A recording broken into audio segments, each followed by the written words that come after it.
Alright, gagawa tayo ng kikiam. Ito po, 500 grams na harina. Okay. So, 50 grams na baking powder.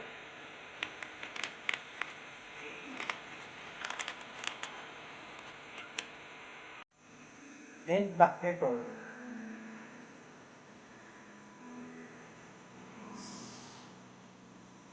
Okay.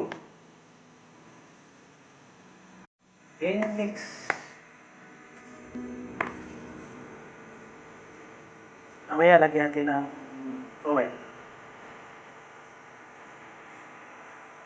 Saka dandaanin natin sa tubig. Slowly in the water. This is homemade. My first time to eat this. So, lagyan natin ng oil. Estimated lang. Oh, enough.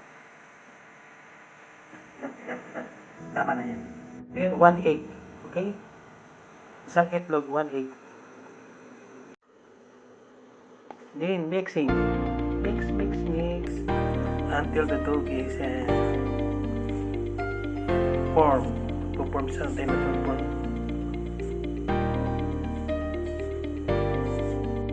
So, put slowly water. Not too much. Pour slowly water. Okay, so we start now to grind the ingredients. So garlic, onion,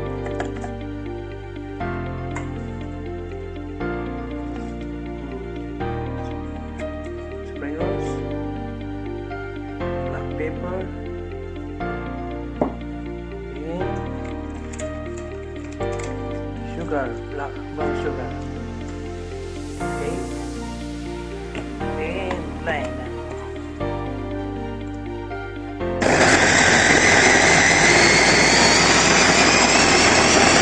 So after the blend, ihalo natin yan. Alright. To mix all inside. Okay? So, tapos ipakita kung pagtapos ng pag-mix nito. Okay? Okay, let's go. Tayo ay mag-start ng ating kikiam. Okay?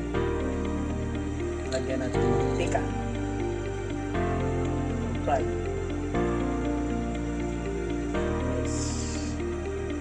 So we start now.